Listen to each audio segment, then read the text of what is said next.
Are you worried about gaps in your resume impacting your ability to secure a job? Well, stay tuned because that is exactly what we are going to be talking about today.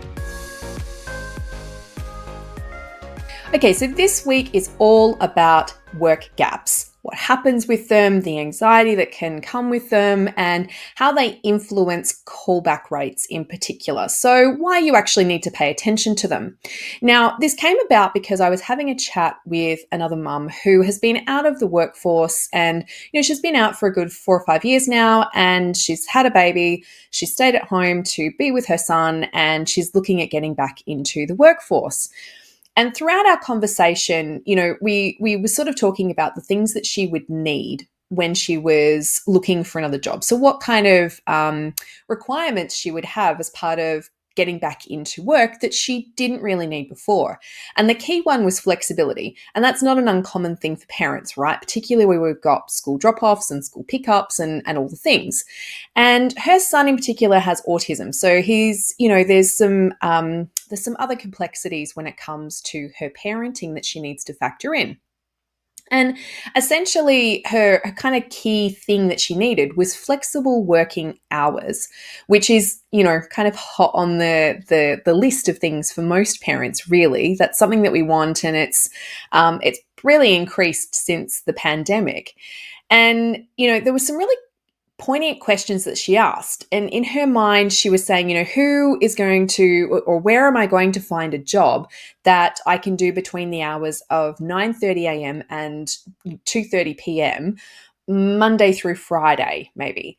And then she backed that up with who's going to hire me after I've been out of the workforce for 4 years, which is a genuine concern of hers. She didn't see her quality. And we stopped talking and I kind of considered the landscape and where she was at before I responded.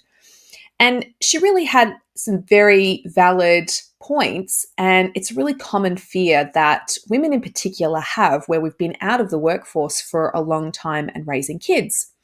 And work gaps in particular are just a hot topic all the time. It's like an evergreen subject that we're always talking about, and if it's not because you're out of the workforce because you've had children, it could be that you've been sick, you have traveled, you have studied. There's lots of reasons, even caring rates up there as things that we have done and why we potentially have been, out of the workforce for, reasonable periods of time, right? More than, a few weeks or a month.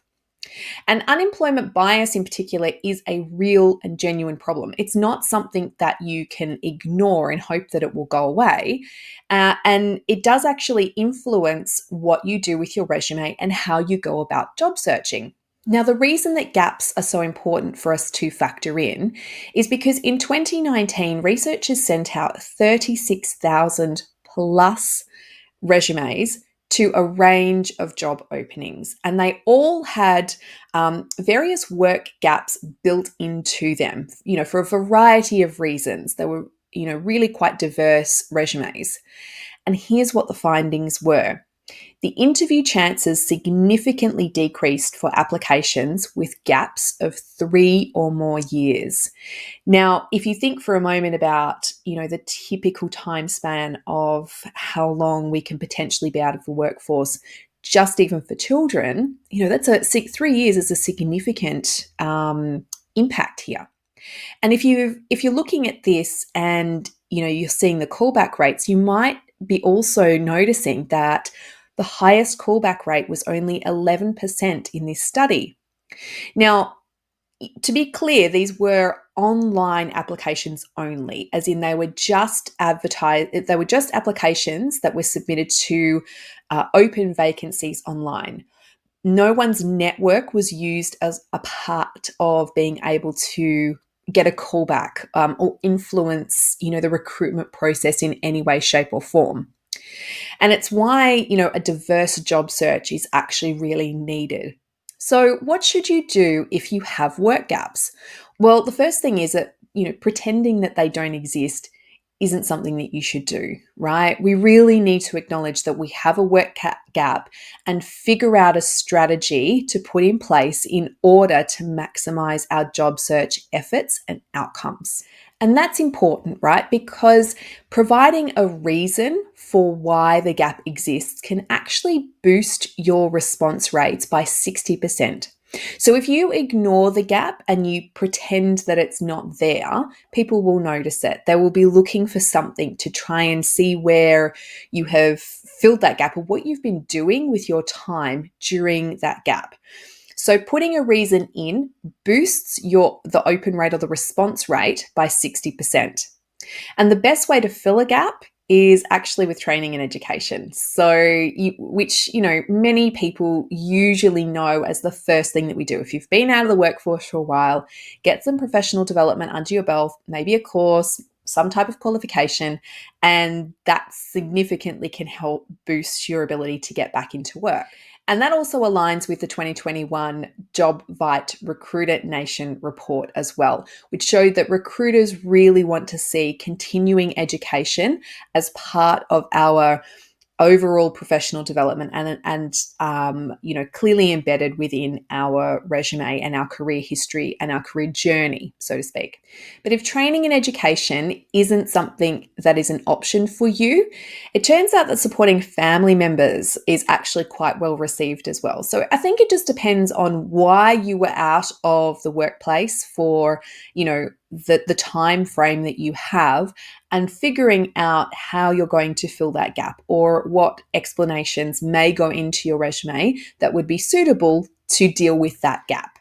Okay, so in the end, what was my advice to my friend that I was chatting to, the other mum, with her employment gap? Well, in this particular case, I know a bit about her career background and, where she had been.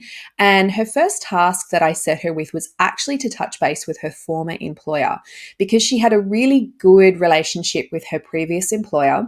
She left on good terms and she did really good work while she was there. Now, that former workplace may have an opportunity that they can support her with, or they may really want to get her back into that organization.